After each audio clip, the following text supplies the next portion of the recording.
Kwa majina naitwa Mr. Robert Makoha Wangoho.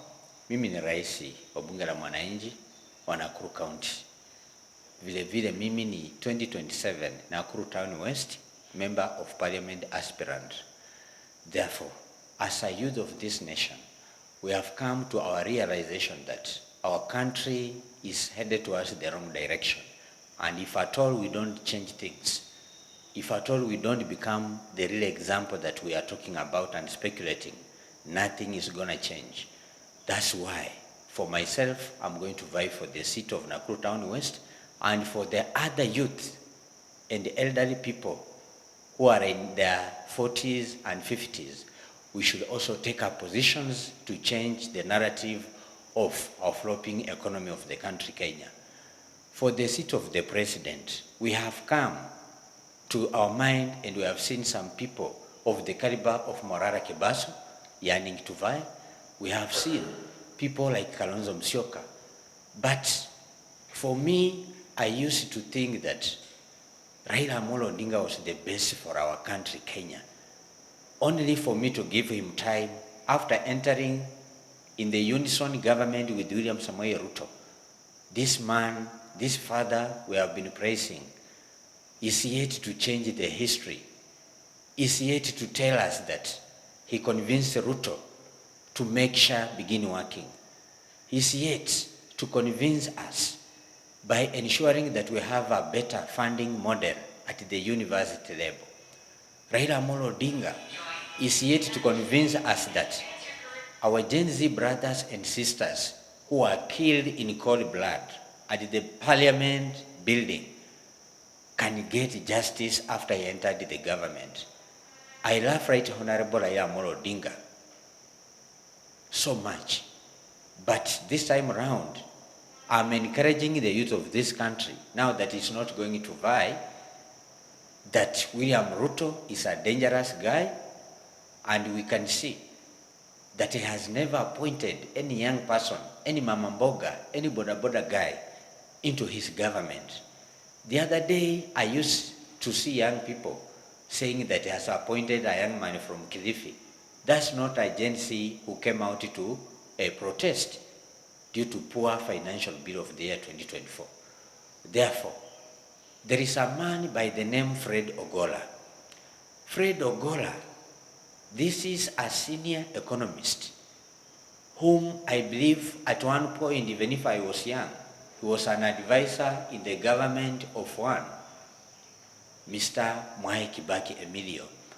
And he delivered, because if you compare today's state of the economy of our country, Kenya, to the economy that used to be there during the time of Mwai Kibaki, there is a very huge difference that you can draw.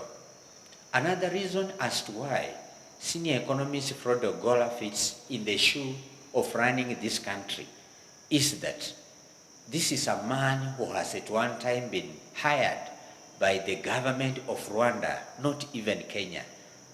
And he brought a turnaround of the economy of Rwanda because of some of the pieces of advice that he gave to that particular government and the economists in that particular country.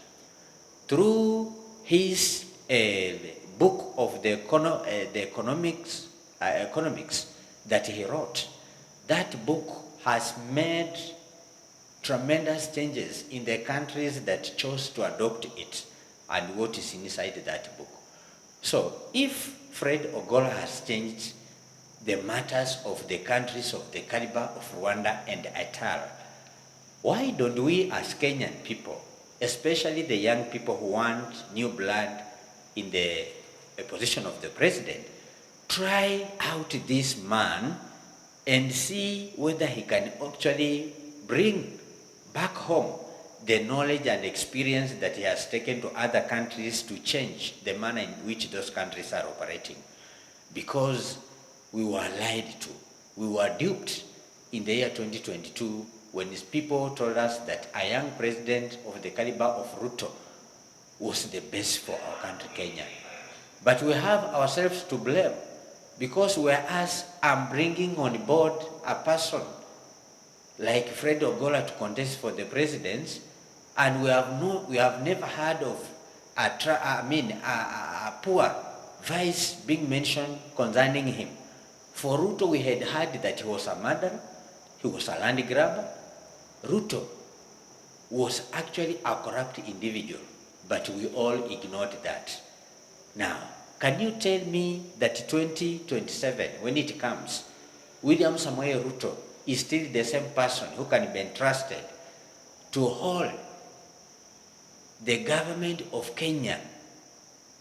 Do you still remember that it is only 1 or 2 days, maybe we have not heard of the abductions that have been ongoing? Do you still want your young people to get lost if you are duped by our own father who is in government telling us that, William Samoei Ruto is the man to be our president come the year 2027?